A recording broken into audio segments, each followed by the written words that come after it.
Bon, démarrage à froid, sachant que ce matin j'ai mis un gicleur de ralenti à 50 au lieu de 40 parce que ça avait vraiment du mal à démarrer à froid.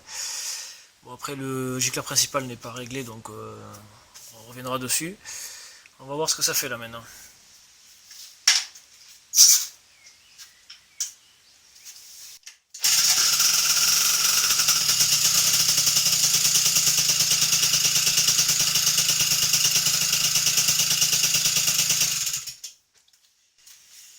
Bon, ben impeccable. Du coup, elle démarre du premier coup à froid alors qu'avec le gicleur de ralenti à 42 là, plutôt, j'avais du 42. Ça démarrait pas du tout, ça voulait vraiment pas. Même avec le starter. Là, j'ai mis le starter aussi pour démarrer. Mais dans le garage, là, il fait quasiment 30 degrés, là, 28. Donc ça a l'air pas mal, mais si je reste trop longtemps au ralenti, ça fume de partout, ça s'engorge, ça s'encrasse, et ça, c'est parfait pour claquer les bougies. Donc, de toute façon, je vais pas rester au ralenti longtemps, là, pour faire les essais. Donc on va régler ce que je peux. On va dégrossir le carburateur, et après, on va essayer de diminuer ce gicleur de ralenti.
Bon, impressionnant ce kit là, ça marche vraiment bien.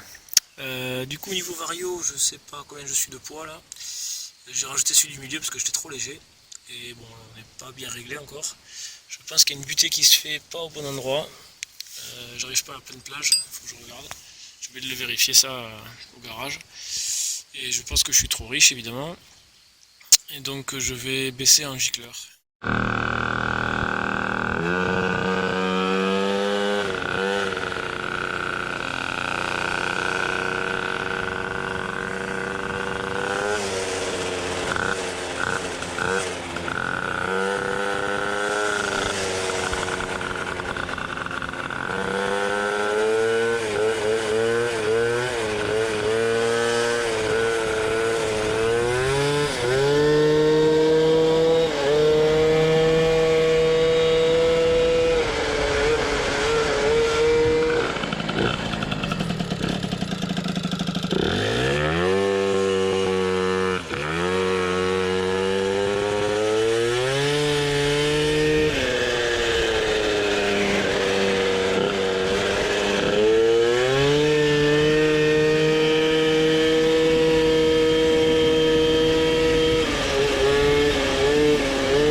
Retour du petit essai là, vraiment, c'est la première fois que je teste ce kit 50 Doppler.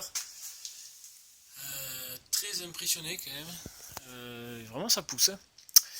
Ça pousse bien pour un 50cc, c'est vraiment c'est coupleux, ça, ça envoie. Le moteur lui il démarre à partir de 6005-7000.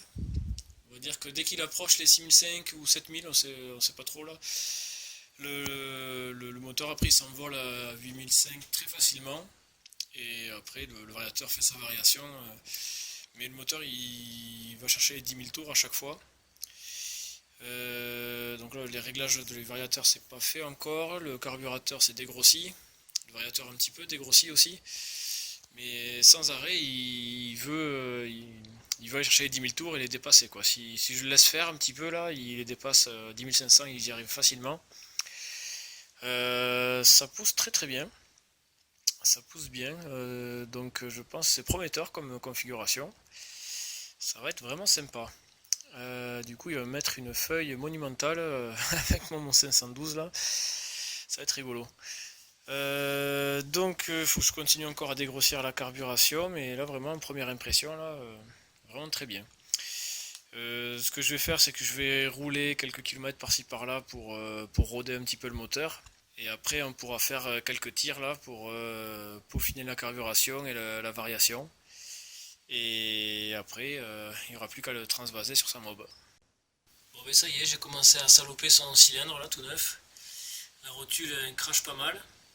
Et il faut que je regarde, j'ai vu qu'il y a des gens qui mettaient des feuilles d'aluminium tout autour là, de la bande thermique. Il faut que je regarde comment on pourrait faire ça.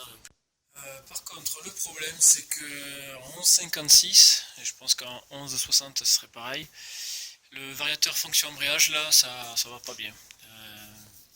Ça va pas bien parce qu'il embraye beaucoup trop tôt, et lui il embraye à je sais pas 3 4 000 tours par là, 5 000 tours maxi.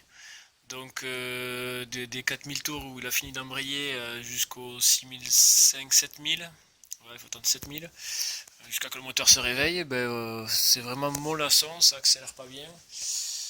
Ça peut le faire, mais franchement ça bride beaucoup le moteur et les démarrages ils sont vraiment mous quoi. Je pense qu'il y a moyen de se faire poutrer par une mobilette d'origine, ça, ça marche pas très bien. Donc là, pour ce moteur-là, je pense que la polyembrayage est vraiment indispensable si on veut faire des démarrages qui vont bien. Sinon, ben, ça démarre tout tranquillement et après, ça envoie d'un coup à partir de cette